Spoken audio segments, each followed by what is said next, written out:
Y tengo que decir que me ha llamado mucho la atención ver tantos papás varones, tantos involucrados en la crianza de sus hijos y en qué de útil van a tener en ese tiempo, ¿no? Que necesitan cuidado. Yo he escuchado y he tenido amigos de la tercera edad que me han dicho, yo a mi hijo ya le he cuidado, ya no estoy para cuidar nietos, por ejemplo. Pero en cada aula siempre hay 2 o 3 niños con algún problema de desarrollo. Ya está identificado.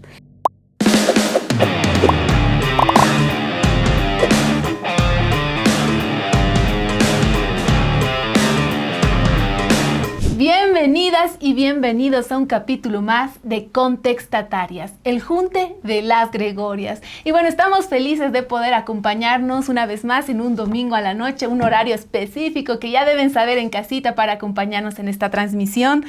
Hoy estamos felices también de poder compartir este capítulo que ya hemos venido tocando poco a poco de la responsabilidad del Estado, pero específicamente vamos a hablar de los centros de cuidado. ¿Y qué hace el Estado para garantizar estos centros de cuidado? Esa pregunta la vamos a dejar ahí para que también en casa la vayan pensando, si conocen de algún centro y cómo es esta dinámica. Como siempre, aquí es un junte de las Gregorias, entonces estoy feliz de poder compartir nuevamente con gente que aquí ya es su casa, que aquí ya hemos charlado, que nos acompañaron en el primer programa, Carla Gutiérrez, que es la directora ejecutiva del Centro de Promoción Gregoria Pasa. Bienvenida. Gracias, Ale. Un gusto para mí siempre poder compartir este espacio con mis compañeras, con mis compañeros, con las invitadas y expertas que nos acompañan y seguir hablando de estos temas que son tan importantes y hablar hoy también del rol del Estado en el tema de los cuidados. Exactamente. Ya alguien que ya son de la casa, ya hemos compartido varios programas, Porfirio Cochi, responsable de incidencia política. Muchas gracias, Ale, y gracias por esta otra oportunidad de poder compartir algunas reflexiones sobre esta problemática que urge que todos podamos reflexionar y también generar acciones desde el Estado, desde el ámbito privado, desde lo cotidiano también. Exactamente. Damos la bienvenida también a Eber Flores, responsable legal, que siempre nos trae información importante jurídica. Alejandra, ¿cómo estás? Buenas noches. Pues aquí yo gustoso de poder estar el día de hoy presente. Y también, como siempre, acostumbramos a tener una invitada especial. Hoy vamos a dar la bienvenida a Julieta Amaru Chambi. Ella es licenciada en Educación Especial y maestra del Centro Virgen Niña. Bienvenida, un gusto de tenerte con nosotros. Muchas gracias por la invitación. Yo les voy a compartir un poco del trabajo que estamos realizando en el Centro Virgen Niña PDB. Bueno, como ya nos acostumbramos aquí en el programa, vamos a empezar a escuchar una gregocápsula. ¿Qué es una gregocápsula? Es el momento donde salimos a las calles a conocer la opinión de la gente. Entonces vamos a ello, a escuchar qué nos tienen que decir.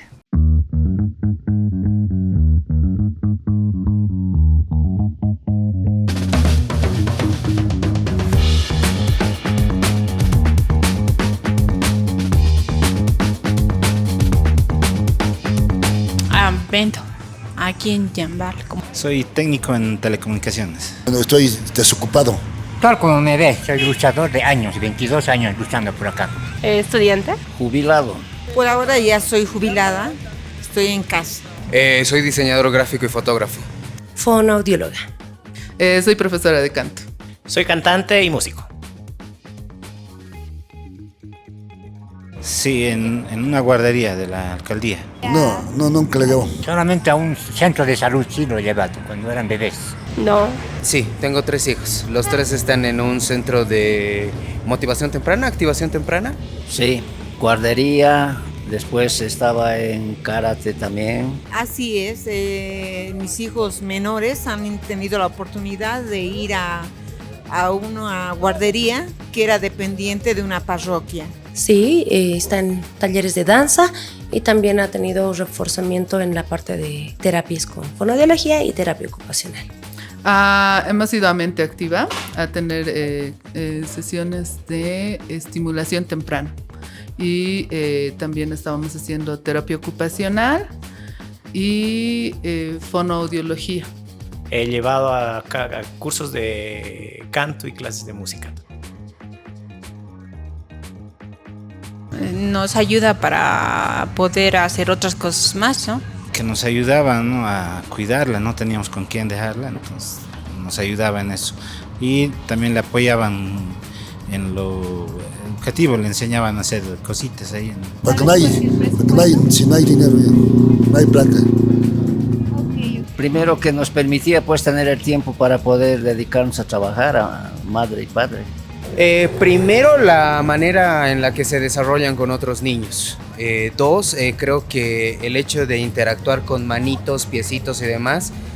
El avance que se ha visto muy marcado en el desenvolvimiento corporal, que tenía mi hijita una dificultad con los piecitos.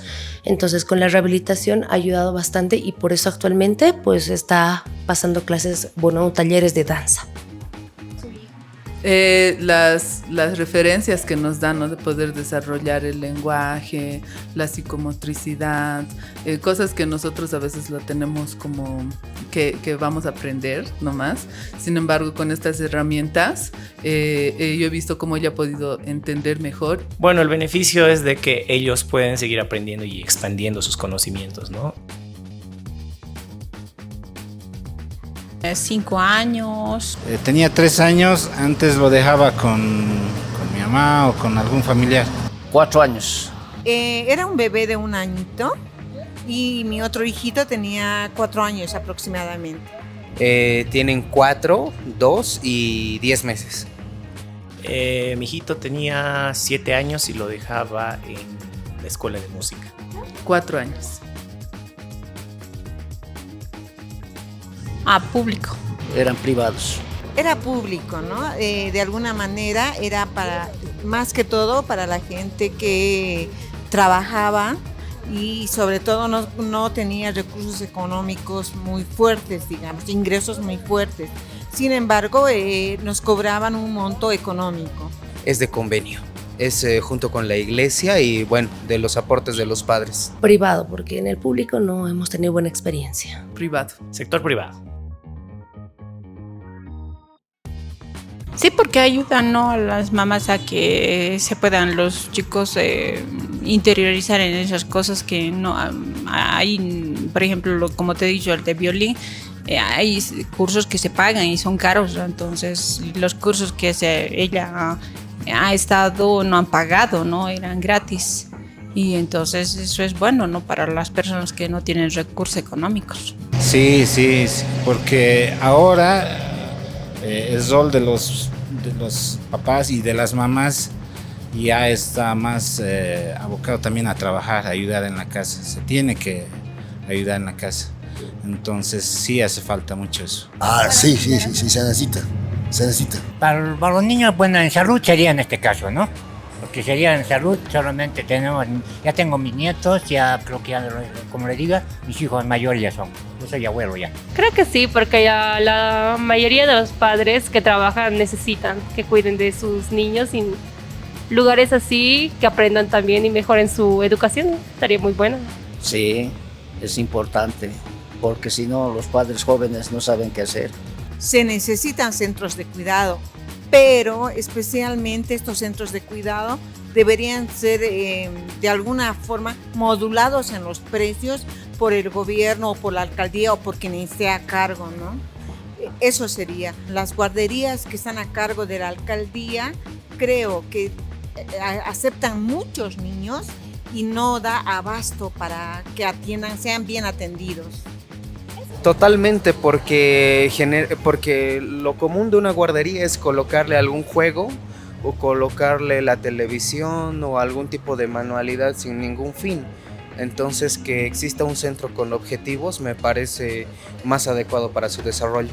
Sí, bastante, porque en la actualidad hay muchos niños que tienen dificultades, no solamente en la parte motriz, sino en la parte de articulación. No hablan bien, no pronuncian bien algunas letritas, por ejemplo la R que nos decían los fonos, que es muy, muy importante, ¿no? La rehabilitación motora es muy importante para que la persona como tal, que va a ir en crecimiento, los niños, no tengan una dificultad en un futuro en todas las actividades que quieran realizar, correr, caminar y demás. Sí, se necesita mucho. Es necesario que los padres hagan una previa evaluación de estos centros antes de dejar a sus hijos ahí, ¿no? Particularmente yo como padre comparto mucho de que los niños tienen que tener espacios recreativos para que puedan mejorar en temas sociales también. No teníamos todavía empleada, pero posteriormente a ello ya tuvimos que contratar a una empleada. Muchas veces he tenido que llevar a mis niños a mi trabajo. Gracias a Dios, en mi trabajo me han permitido llevar a mis niños, pero he visto que varias compañeras mías no han tenido esa oportunidad. Si no los dejo en este lugar, pues bueno, me encargo yo de ellos de tratar de cubrir ese tipo de necesidades, ¿no? Si no lo llevaba al centro, pues se quedaba en casa y lo cuidaba, pues si eran mis hermanos, en alguna oportunidad mi papá, pero prácticamente nos ha ayudado bastante que asista a este tipo de centros. Y eso han sido nuestras Grego Cápsulas. Hemos escuchado un poco la opinión de las mamás, padres de familia, si acudían, no acudían, cuál era esta dinámica. Y bueno, empezar a un poco abrir esta conversación preguntándoles, ¿no?, si ustedes tienen hijos, hijas, si dejan a sus hijos o han dejado a sus hijos en centros, o en mi caso particular que no tengo, pero sí, yo he crecido en guardería, creo, desde que tenía 3 meses, porque bueno, es lo que dicen, ¿no? Las mamás tienen que llevar, porque si no están en ese dilema de dejo a mi hijo en la casa, ¿con quién le dejo? Mi mamá ha tenido las posibilidades y el privilegio de poder acudir a la guardería, que era del hospital. Mi mamá trabajaba en un hospital y bueno, ahí me dejaba, ¿no? Y ahí he crecido y bueno, luego ya el colegio, que es una cosa más. Pero bueno, ustedes, ¿cómo ha sido esa experiencia? Carla tiene hijos. Sí, mira, para mí ha sido diferente en 2 etapas, ¿no? Cuando él era muy pequeño, porque además yo soy mamá sola. Entonces, cuando él era muy chiquito, no me quedaba otra que mis papás lo cuiden y luego llevarlo a la guardería desde muy chiquito, ¿no? Lo he llevado desde los 3 años. Yo me acuerdo que era antes de cumplir 3 porque ni siquiera le había quitado el pañal. Entonces le quitaron el pañal en la guardería. Y bueno, él la pasaba muy bien ahí, yo entiendo. Espero. Pero después sí me ha costado porque claro, ya entran al colegio y tal, y ahora que ya es adolescente hace un poco más complicado. Y yo veía en las cápsulas que hemos visto hace un ratito que habían muchas actividades alternativas y es por lo que uno va optando a medida que ellos crecen, ¿no?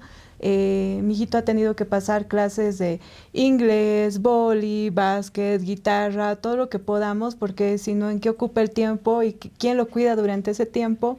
Es una alternativa. Yo veía justo unos datitos sobre estos temas, de quienes se cuidan, y las poblaciones de adolescentes son las más descuidadas ahora, ¿no? Porque sí hay centros de cuidado infantil, pero para los adolescentes hay muy poco donde llevarlos y qué hacer.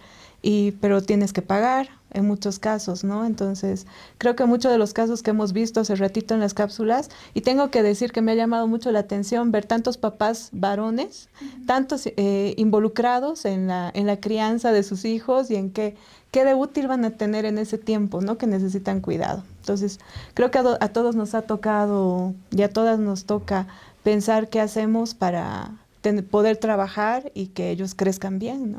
Hay un momento de decisión, ¿no? Sí, yo puedo hablar de 3 momentos desde mi experiencia, ¿no? Uno, cuando yo era niño, no me han dejado en un centro infantil, guardería se denominaba antes, ¿no? Pero he visto, ya cuando estaba ya puber, ya entrando a la adolescencia, he visto que han funcionado. En esos tiempos se llamaban guarderías, a cargo de la iglesia, las hermanas, las monjitas, ¿no? Viendo desde afuera. Y un segundo momento, creo que si a los centros infantiles que conocemos en estos tiempos, y que yo he tenido la oportunidad de dejar a mis hijos en los centros infantiles. Y ahí la responsabilidad de llevarlos al centro infantil ha sido compartido, ¿no? En algunos momentos más mi compañera, porque estaba muy vinculado al lugar de su trabajo, muy cerca espacialmente cerca al lugar de trabajo, porque yo trabajaba en el área rural, entonces no tenía a quién dejar. Entonces ella, digamos, y por eso, digamos, se han beneficiado mis hijos, han tenido la oportunidad de estar en centros infantiles. Y hoy, un tercer momento, vemos ya desde otra mirada también que hay gran desafío, digamos, social, desde lo cotidiano, desde nosotros, desde el Estado, pero también de otros agentes que pueden asumir esta responsabilidad de cuidado, como en las encuestas o en las entrevistas que hemos podido ver, igual que como Carlita ha visto, hemos visto a más hombres que habían estado involucrados en el cuidado de sus hijos, ¿no? Y generalmente la sociedad eso no ve. Entonces me parece un punto importante para ir reflexionando. Y creo yo, porque el punto que tú tocas por sí es importante, porque Alejandra, por ejemplo, al inicio decía, las mamás nos tenemos que preocupar. Pero creo que la realidad también es otra, de que los papás también llegamos a un momento donde tenemos que preocuparnos. Y esto lo digo desde mi propia experiencia, ¿no? Porque cuando ya mi esposa dio a luz a mi segundo hijo, hay un periodo que es posparto, que tiene que estar en cuidados. Evidentemente ella está con el bebé, pero hay un momento donde ella dice, ya tengo que salir a trabajar, ¿no? O sea, no le podemos restringir de que por el hijo se quede en la casa. Entonces ahí ya entramos en un dilema. ¿Qué hacemos ahora con el niño?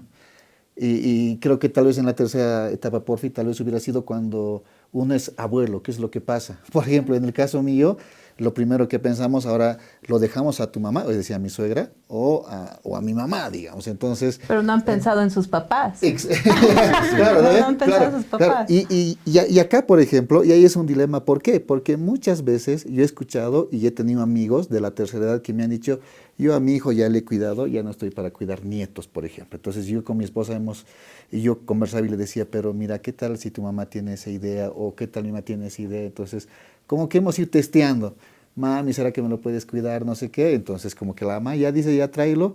Claro, son por periodos cortos donde ya teníamos que dejar a nuestra mamá. A mí, en lo personal, la que me ha ayudado en el periodo de cuidado de mi bebé, cuando era pequeño, era mi mamá, ¿no?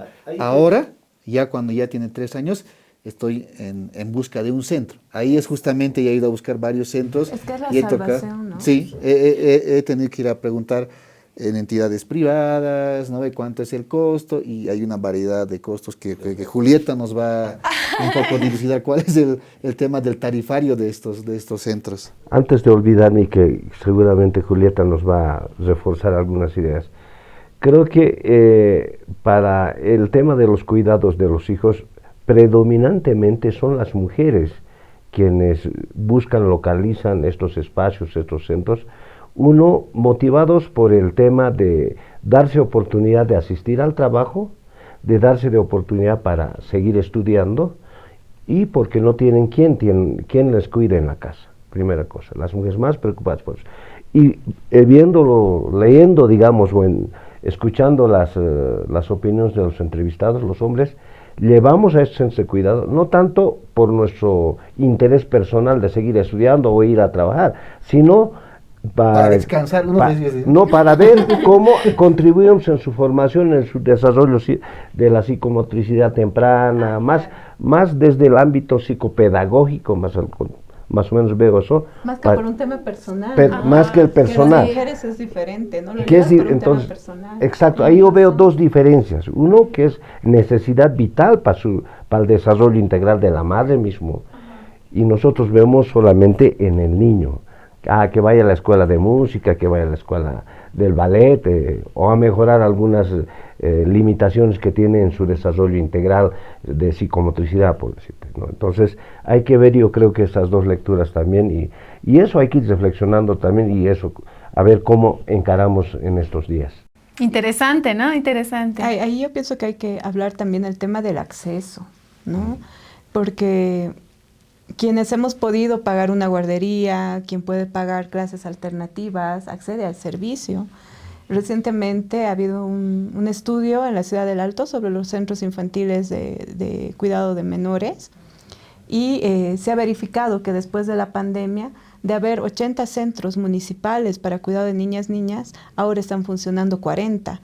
Entonces, 40 centros infantiles públicos para un municipio de 1 millón de habitantes es casi nada, ¿no? Ahí, Julieta, quizás nos cuentas un poco. Nos estaba comentando sobre cuántos niños se puede atender, ¿no?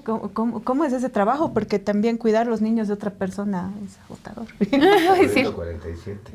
Bueno, yo tengo mis 2 hijas, y yo en mi institución ya estoy trabajando 16 años. O sea, después llegaron mis hijas y tuve la oportunidad de que mis hijas estén en el centro donde yo trabajo.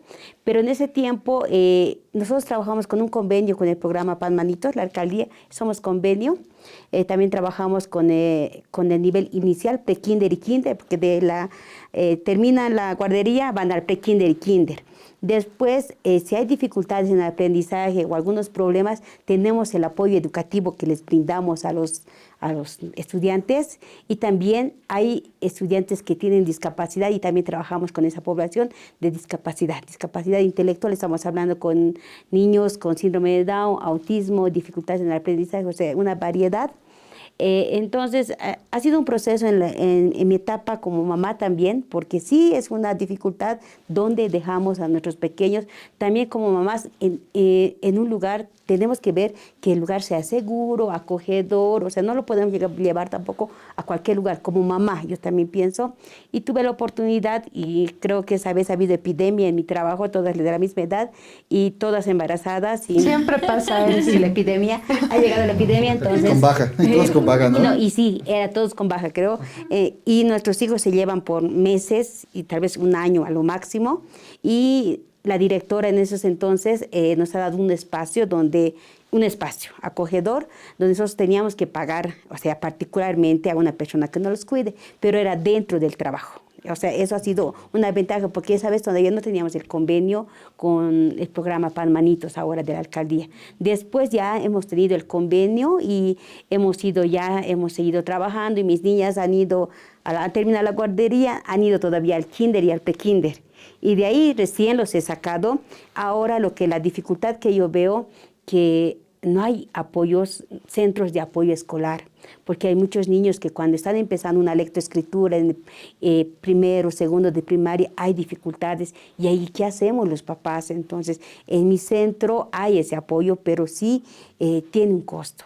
No es un costo elevado, sí, es un costo módico porque es con convenio, trabajamos con convenio, pero sí los centros privados por terapias te dan por horas, y otros papás no tienen las posibilidades.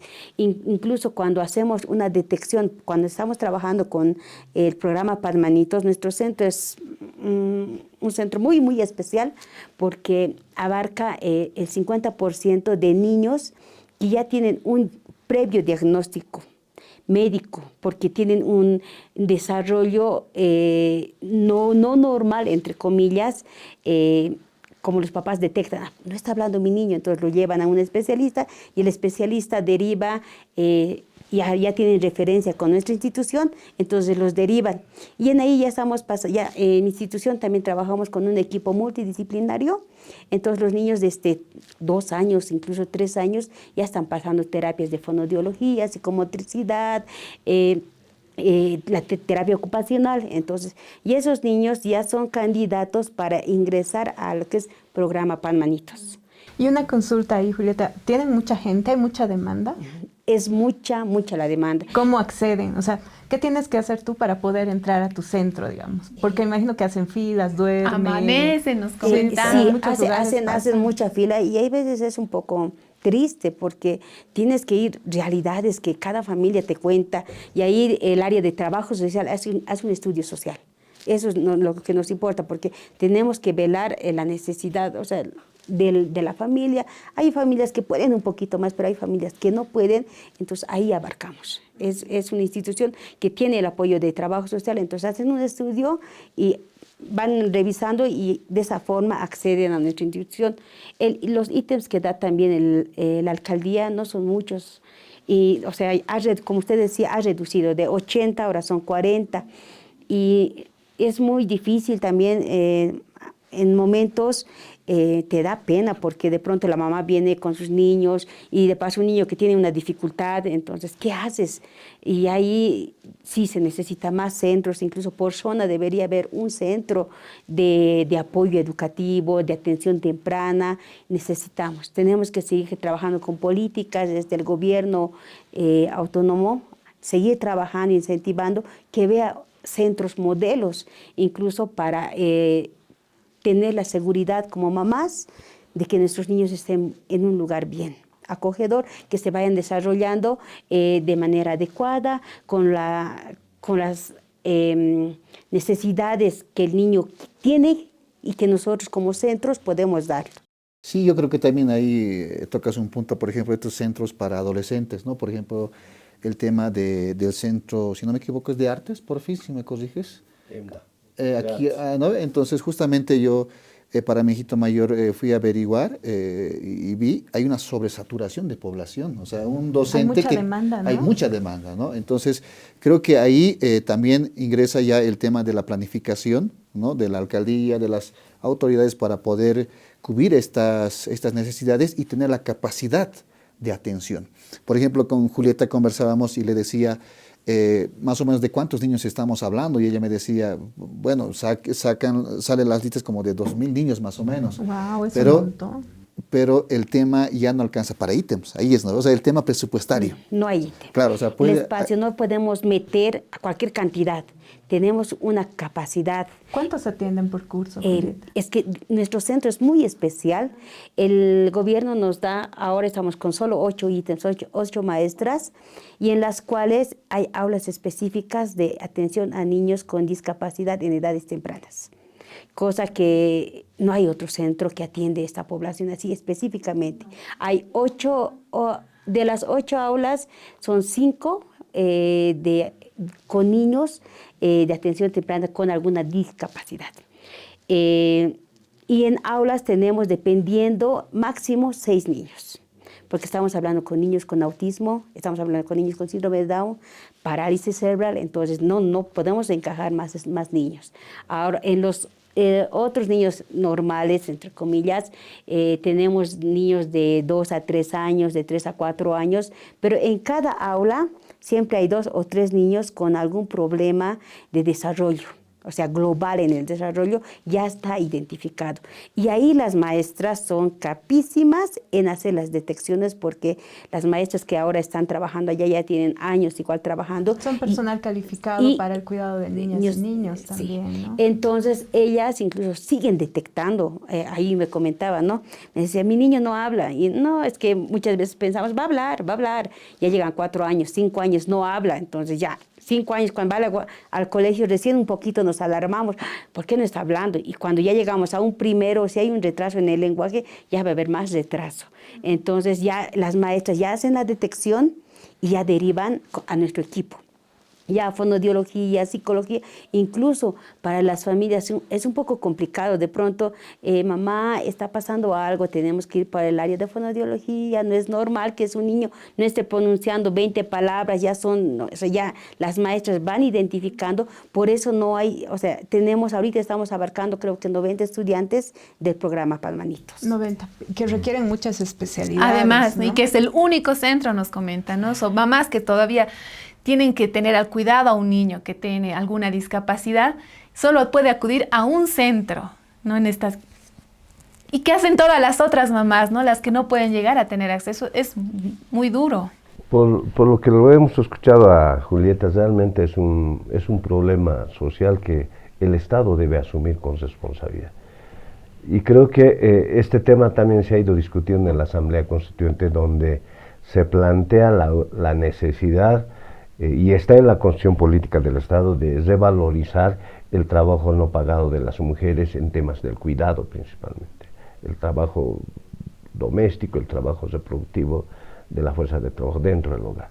Entonces el Estado tiene la obligación de contabilizar el aporte de esta economía, del aporte de las mujeres a las cuentas fiscales, bien claro en la Constitución Política del Estado. Pero ahí, por ejemplo, en temas normativos, desde el Estado, por ejemplo, la OIT dice, no vamos a lograr la igualdad para las mujeres para temas laborales, en tanto no se trata el tema de cuidado como un tema central. Porque por cuidado muchas nos quedamos en nuestra casa o emprendemos, que lo hemos escuchado también en los testimonios, ¿no?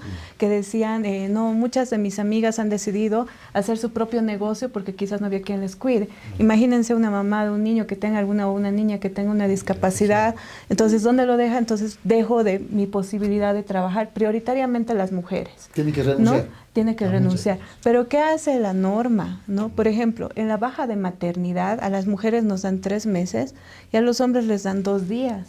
El Estado asume todavía que la cuidadora por naturaleza es la mujer. Pero ese cuidado no solamente es para el niño, también es para el cuerpo de la mujer, porque necesita posparto, ¿no ve? Es como 1 mes y medio, 45 días que la norma te da, que actualmente lo puedes trasladar tus 45 días de prenatal a postnatal. Es por cuidado también de la madre. Está bien, pero aún así al padre no le permiten el ejercicio de una paternidad responsable. O sea, no hay un momento en que puedas elegir quién toma la baja para cuidarlo 1 mes, porque quieras o no, eso muchas veces es un factor que define que una empresa contrate a un hombre o una mujer, porque vas a tener a la mujer por fuera varios meses del trabajo.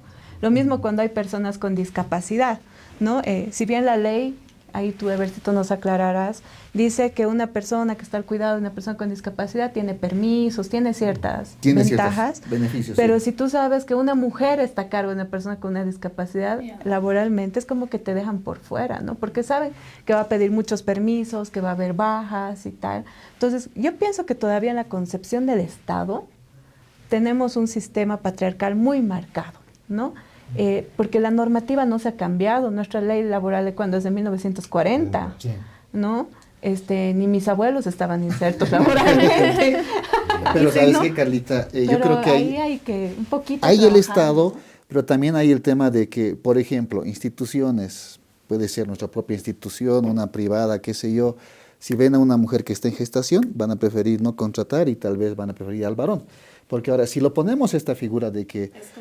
Es complicado. Es caro. Sí, es caro. Es caro. Entonces, creo que ahí también hay que analizar esto, porque si es que le ponemos que al varón también se les va a otorgar 45 días, ¿no?, de baja por el tema de cuidado, la empresa va a decir, ¿dónde están mis intereses? Porque ellos también tienen que cuidar tus intereses. Y tú eres del área, Carlita. Sí, creo que esas sé cosas, perfectamente, ¿no?, que es difícil. que es contratar, ¿no? difícil, ¿no? Entonces, creo que también estas cosas hay que tomarlo bien en cuenta y pues muchas veces, ¿no? Y yo le decía esto a Porfirio, de que muchas veces nosotros ya, bueno, mi papá, por ejemplo, a mí empezó a cuidarme empíricamente, ¿no? Ahora es cuando ya tenemos profesionales que pueden detectar este tema de dificultades en el habla, psicomotricidad, muchas cosas que antes no lo había. Y tal vez la mamá o el papá improvisaba estos cuidados, ¿no? ¿En base a qué? En base a las costumbres, a la medicina tradicional. Y como ejemplo, por ejemplo, a mi hijito cuando tenía un mes le detectaron displasia, ¿no? Tenía unos grados de displasia en su pie derecho, si no me equivoco. El tema presupuestario es el que me ayudó porque sí le pude dar este tratamiento. Y me gustaría que tal vez aquí Julieta nos diga más o menos cuántos son los montos, por ejemplo, para poder cubrir ciertas necesidades de los niños. En el caso mío sí era elevado. Tuvo que usar arnés, cada mes había que llevarle donde el especialista, entonces era un monto elevado. Y mi madre, si no podría haber tenido esa posibilidad económica, me hubiera dicho, ¿sabes qué? Con el cucharoncito en el pie que darle cada mañana, con eso se va a acomodar el piecito. Entonces, creo que hay estos cambios también en donde... De necesidades. O de quizás necesidades. Identificación de otras necesidades. Por ejemplo, temas de niños que están en el tema del espectro autista, ahora es mucho más común, o que tienen TDAH. Antes no, solo te portabas mal y punto, digamos, ¿no? Y te corregían tal cual. Y obviamente tenías otras formas de comportamiento y otra crianza. Pero yo creo que ahí, de alguna manera, aunque evolucionen los problemas, seguramente van a seguir cambiando. Cada vez las mamás nos fijamos más cosas y los papás también, entonces aparecen más cosas. Pero ¿cuál es la responsabilidad del Estado? Porque el Estado es el garante de derechos, ¿no? Y si queremos que el cuidado se vea como un derecho, se garantice como un derecho y que todas y todos que tenemos derecho a ser cuidados seamos cuidados, entonces, ¿dónde está el Estado? ¿No? Si bien hay muchas políticas que se hacen, porque ahora justamente se está tratando el tema de la política de cuidados, ¿cómo garantizamos que una política tenga recursos? Que es algo que veíamos, digamos, en el presupuesto municipal, ¿no? Teníamos 40 centros, ahora tenemos 20, pero tenemos más población y muchos más niños, niñas, adolescentes y poblaciones que necesitan cuidados, ¿no? Entonces, en Bolivia, por ejemplo, 4,5 millones de personas necesitan cuidado. De estas 320,000 personas son personas con algún tipo de discapacidad, pero 1.2 millones son niños de infantes, primera infancia, de 0 a 4. De 5 a 9 son otro 0.2 también, y 1.2 de eso es un poquito más. Entonces, ¿cómo hace el Estado para atender todos estos grupos? Porque es justa la redistribución de recursos para que reciban cuidado también, ¿no? Entonces, es un tema, yo pienso, hasta bien técnico hablar de los presupuestos y de la distribución del tema del Estado. ¿Cómo se es un exige tema de también? justicia, ¿no? Y cómo se exige, porque habitualmente se invisibiliza, ¿no? Sí. Yo creo que ahí, por la información incluso que estoy escuchando de Julieta y los datos de la propia Carlita, creo que nos está poniendo a grandes desafíos desde los actores estatales. O sea, el cuidado hay que reconocer como un derecho social. un derecho a la vida. Vivimos un estado social de derechos, ¿no ve? Predominantemente de derechos. Muchos países de la región valoran nuestra constitución política del Estado. Pero lo que estamos fallando creo que es en la parte ya de operacionalizar las leyes a través de políticas públicas. Y ahí su presupuesto. Hemos hablado que teníamos antes de la pandemia 80 centros infantiles, ahora tenemos 40. Es tema de presupuesto. Y creo que también ahí tiene que haber voluntad política. Responsabilidad política. Responsabilidad y voluntad política también de los tomadores de decisión. Porque priorizan otras prioridades.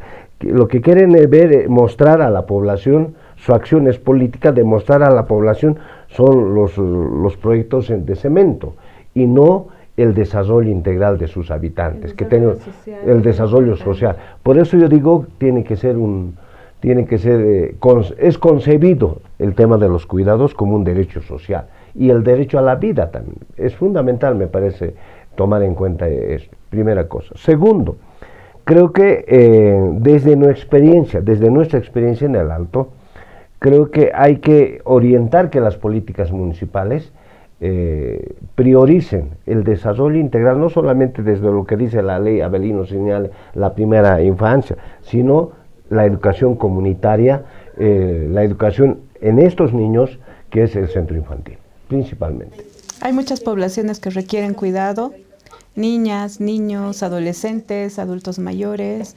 No hay que olvidar a las personas marginadas también, que son personas que pueden estar en situación de calle, personas alcohólicas, drogadictas, que tienen que ser parte del sistema, ¿no? Creo que tenemos que hablar de ellos en algún momento y ponerlos también en las cuentas, ¿no? Y socialmente reconocemos, cuando hablamos de cuidados centros infantiles, nos enfocamos en los niños menores, sí. Pero también hay otra población, los adolescentes, por ejemplo, son la población más descuidada. Por lo menos en política pública municipal en el Alto, en algún momento ha habido intentos de generar programas de apoyo, de fortalecimiento educativo para niños y adolescentes, programas de reforzamiento escolar. Para eso se han ido construyendo en el pasado, hace 10, 15 años, los centros, los CRPs, ¿no? Que al final se ha distorsionado, los centros de recursos pedagógicos. Era justamente para ocupar a los jóvenes en actividades psicopedagógicas, acompañar el espacio del ocio con otras actividades alternativas para los jóvenes, ¿no?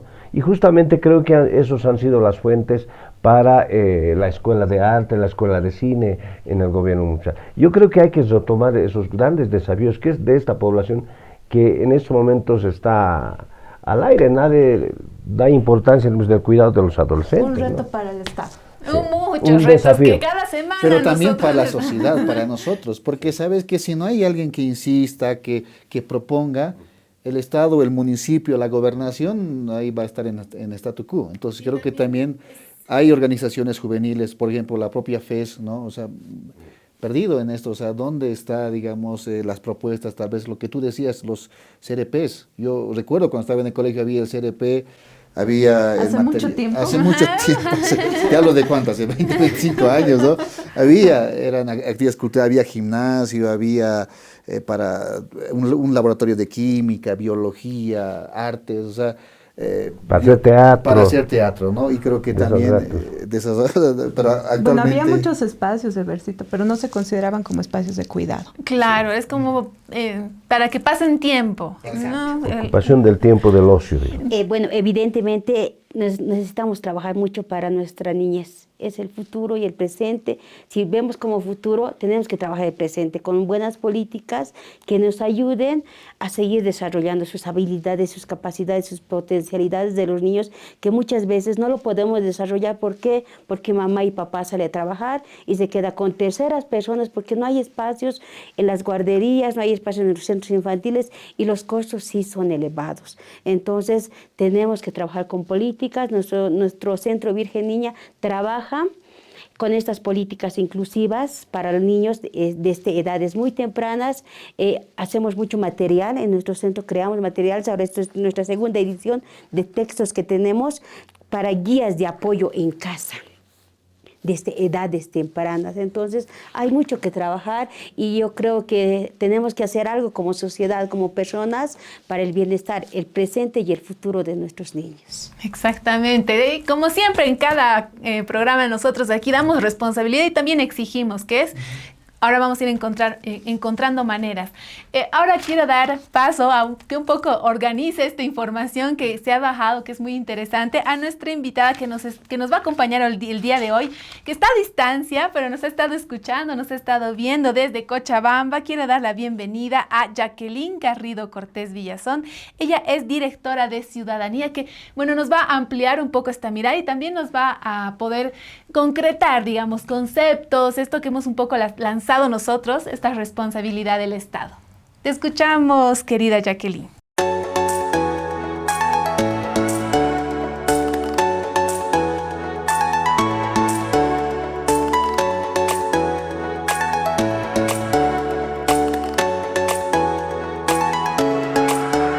Muchísimas gracias. En verdad, para mí es un honor estar en este lindo programa que ya tiene un público enorme. Contestatarias hemos visto en todo lado, Cochabamba, Santa Cruz, La Paz, etcétera. Y en verdad les felicito porque es un diálogo interesante, dinámico, ágil y eso nos permite llegar mejor a las personas. Bueno, voy a tratar rápidamente de hacer una síntesis de la forma en que se ha, o lo que se ha dicho más bien en el programa, que en verdad no requiere de más que de dar orden, porque los especialistas son ustedes entonces y las especialistas. Sin embargo, se han dicho cosas muy, muy importantes. Primero se ha conversado sobre los servicios de cuidado infantiles y en realidad hay más demanda de estos servicios, es evidente, y en mucha menor medida hay demanda de servicios de cuidado para adulto mayor. Hemos abordado poco acerca de este tema, servicios de personas adultas mayores, para personas con discapacidad. Hemos abordado un poquito acerca de el servicio para adolescentes que se traduce en centros de apoyo escolar, en centros de desarrollo artístico, etcétera, ¿no? Como les decía, nos hemos centrado mucho más en los servicios de cuidado infantil, pero incluso estos servicios tienen un déficit alto, es decir, incluso juntando la oferta pública y la oferta privada, vemos que los servicios de cuidado infantil son muy pocos para la cantidad de población. Y aquí les quiero mostrar un dato. 4 millones de personas en Bolivia requieren de cuidado y hay 7.4 millones de personas cuidadoras. Este es un dato de 2018, es de una encuesta que Ciudadanía hizo junto a Oxfam, y ahí podemos ver, por ejemplo, que evidentemente hay una demanda altísima es decir, hay una cantidad de personas importante en el país que requieren de cuidados, ¿no? Y hay una cantidad importante también de personas cuidadoras. Las cosas han cambiado, evidentemente, pero yo solo quiero hacerles recuerdo de lo siguiente. Una mayoría de las personas que cuidan son mujeres, ¿no? Y aquí el dato es clave porque, fíjense, las mujeres hacemos trabajo de cuidado dentro del hogar y también hacemos trabajo productivo, es decir, fuera de la casa. Sumadas las horas, es de 14 horas diarias promedio. Los hombres, en cambio, trabajan sumando horas de trabajo fuera del hogar y dentro de la casa, es decir, haciendo trabajo de cuidado, suman 11 horas, ¿no? Es decir, seguimos las mujeres siendo las principales responsables de las tareas de cuidado. Ha cambiado. ha cambiado, es indudable, está cambiando, pero lamentablemente todavía nos falta avanzar mucho más de esto. ¿Por qué? Porque este vínculo entre horas de trabajo en general, es decir, dentro de la casa y fuera de ella, que hacemos las mujeres y en relación a la que hacen los hombres, que es menor, ¿no? Las mujeres percibimos menos salario, menos ingresos en promedio en general. Imagínense, los datos de esa encuesta nos decían que prácticamente las mujeres, siendo que trabajan mucho más que los hombres, hacen más trabajo de cuidado, reciben menos salario. Y esto, y la proporción es tremenda, es decir, las mujeres perciben ingresos en una proporción mucho menor, 50% menos que los hombres. Entonces, imagínense esta diferencia, es la que también tenemos que tener en cuenta. ¿Por qué? Porque estamos viendo que el trabajo de cuidado se vincula con el desarrollo o el potencial desarrollo que podría haber en una región. Más mujeres que liberan su tiempo del cuidado tienen mayor opción también de generar mayor cantidad de ingresos para la familia.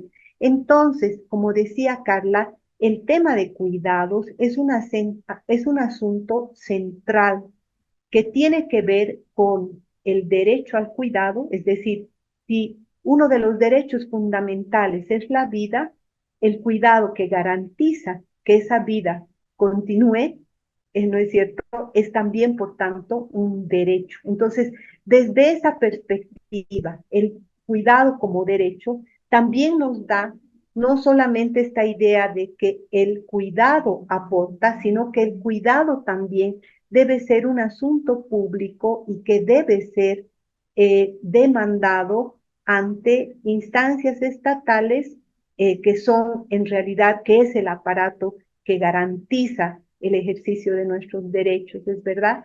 Entonces, estos elementos han estado presentes de manera muy importante en las intervenciones que ustedes han tenido. Entonces, ahí vemos que la sociedad y el sondeo que ustedes hacían de alguna manera reflejaba también que hay personas que no acuden a los centros de cuidado. Es verdad, hay todavía una desconfianza altísima en que estos servicios puedan proveer los cuidados importantes. Entonces, esta desconfianza también de alguna manera provoca algo de desinterés por parte de la población en demandar estos centros de cuidado, porque no nos olvidemos, hay una oferta de servicios estatales y también hay una oferta de servicios privados, pero aquí está el problema y es por eso que el tema de cuidados es un asunto público, ¿no?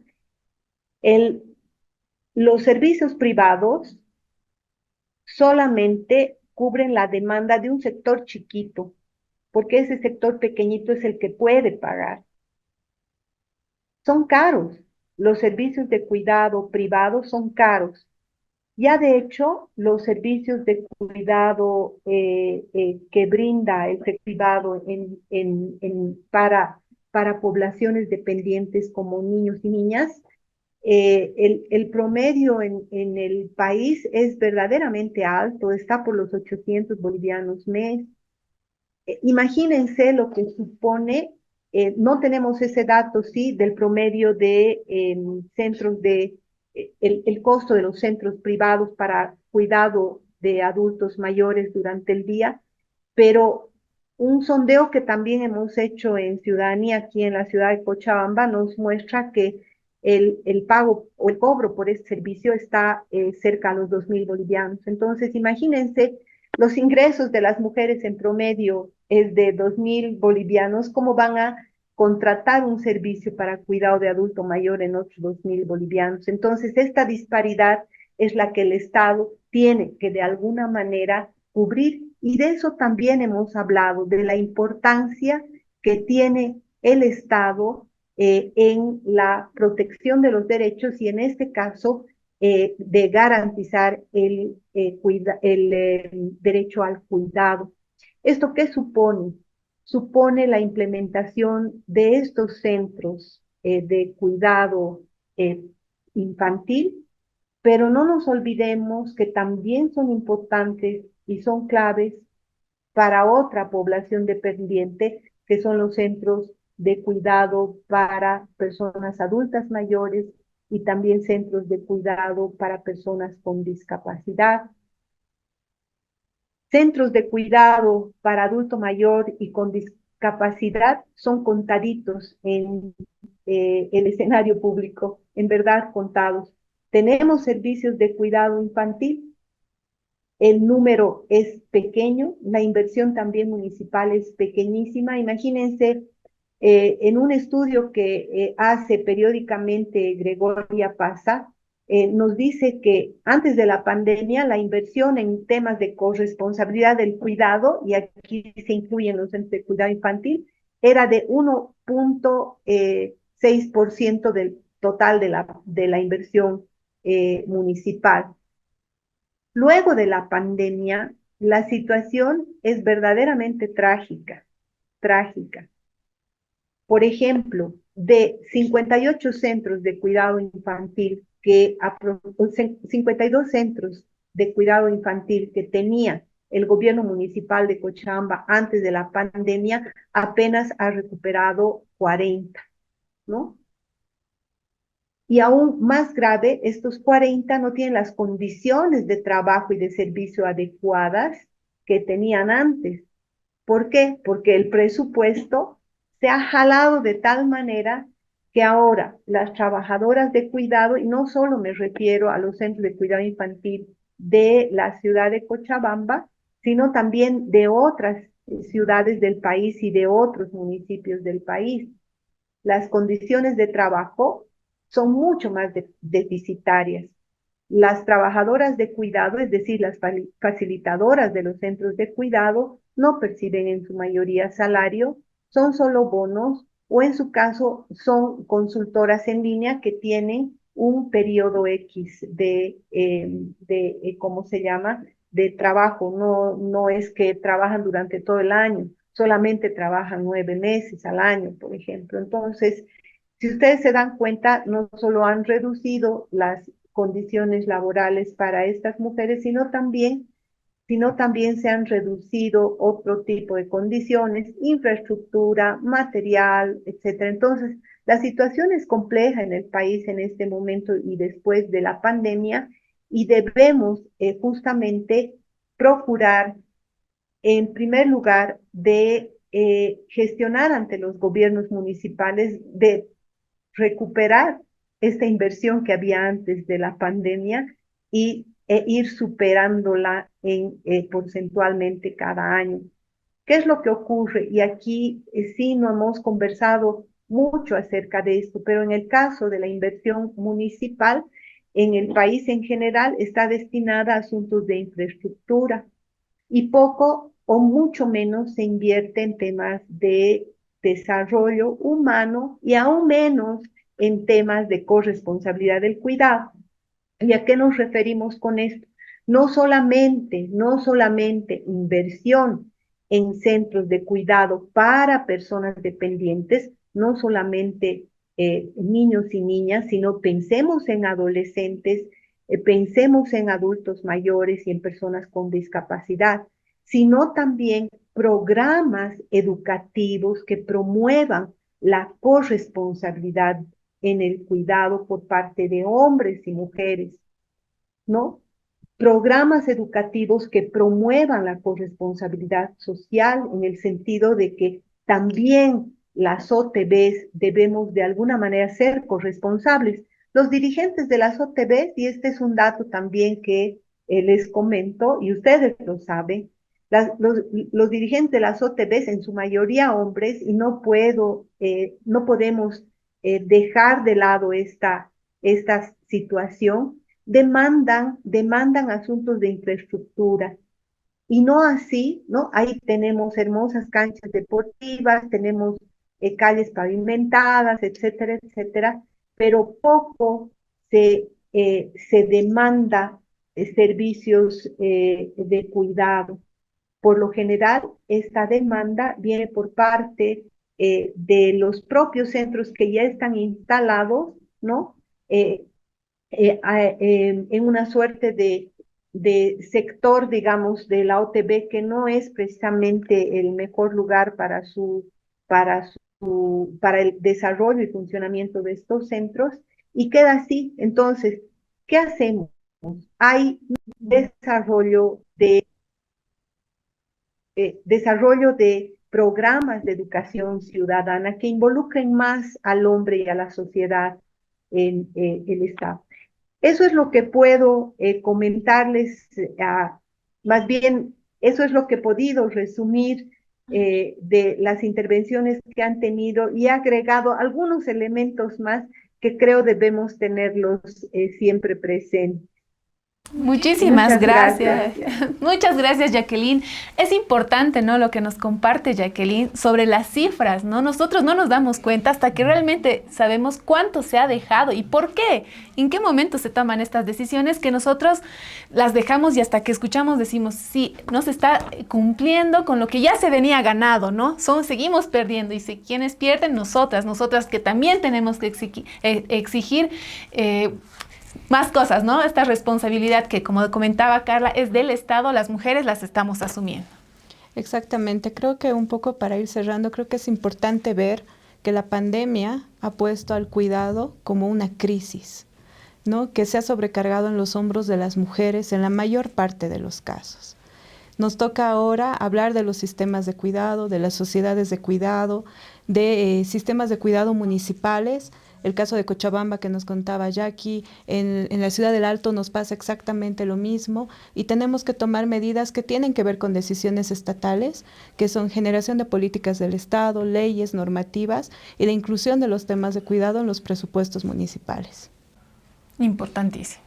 Para el pleno ejercicio del cuidado como derecho social, reconocimiento como derecho social, creo que el gran desafío tiene el Estado. Hasta hoy, las mujeres han estado subvencionando con el trabajo de las mujeres han estado subvencionando una responsabilidad estatal, que es el cuidado. No solamente estamos hablando de centros infantiles, estamos hablando del desarrollo humano de las futuras generaciones. No es solamente el beneficio para las mujeres, para los niños, sino de la sociedad en su conjunto como un bien común público principalmente. Exactamente. Porfirio. Y creo que también los datos que daba Jacqueline, por ejemplo, de que 4 millones de la población boliviana requiere de cierto cuidado, creo que es una cifra sumamente elevada. Creo que el censo también va a poder visualizar este tipo de números, de datos, y darle el respaldo como tal. Y creo yo acá también decirles, ¿no?, a toda la población femenina de que el tema del cuidado no solamente es responsabilidad de ella, y no dejen volar sus sueños o dejen sus sueños por estar cuidando, sino que también esto es una responsabilidad compartida con los varones.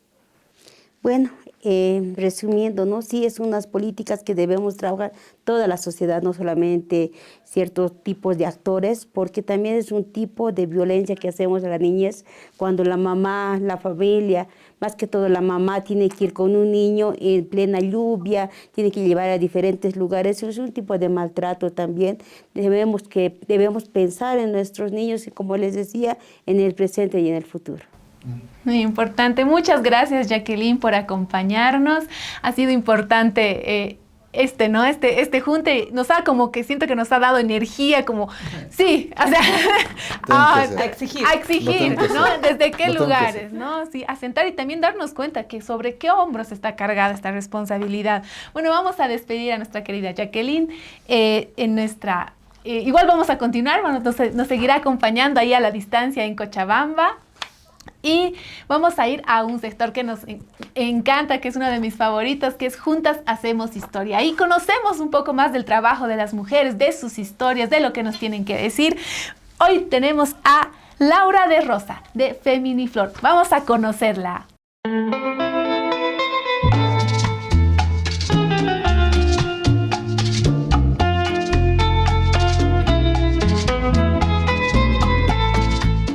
nos dejó el movimiento sufragista.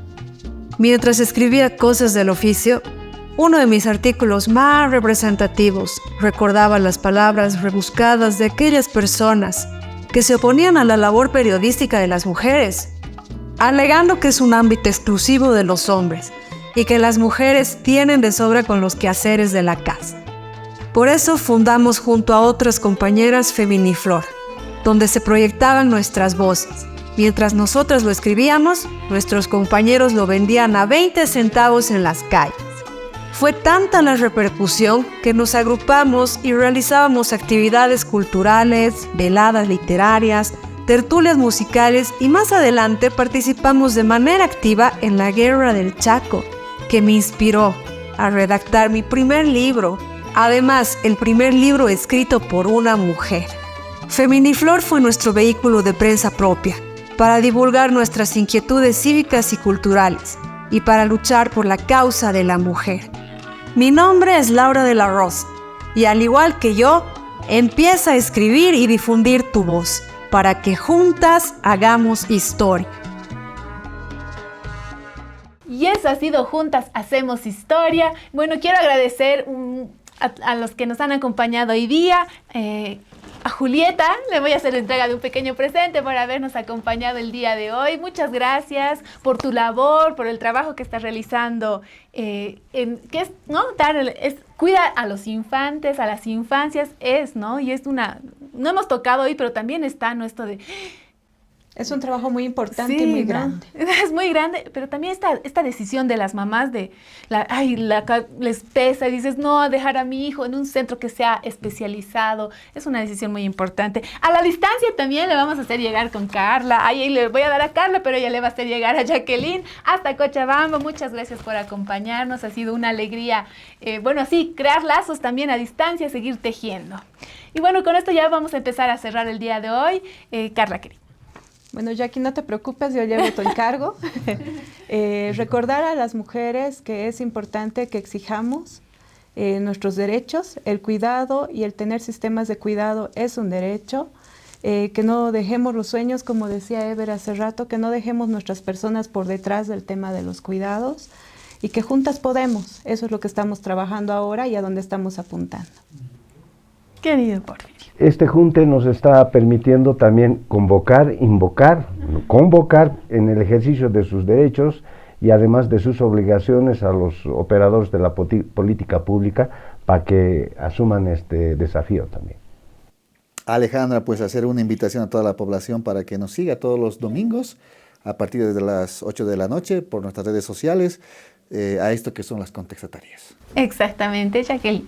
Bueno, agradecerles por la invitación y también invitarles a que seamos partícipes de las decisiones que vayamos a llevar en la necesidad que ahora hemos visto, que es la niñez. Muchas gracias, Julieta, muchas gracias a todos. Esto ha sido Contextatarias. Yo soy Ale. Yo soy Carla. Yo soy Porfirio. Yo soy Ever. Yo soy Julieta. Y esto ha sido Contextatarias, el junte de las glorias. No se olviden seguirnos en nuestras redes sociales, 8 de la noche todos los domingos. Comenten ahí abajo, igual compartan si conocen a alguien que esta información le pueda servir, que les dé como a nosotros ánimos para exigirle al Estado sus responsabilidades. Hasta el próximo domingo. Chao.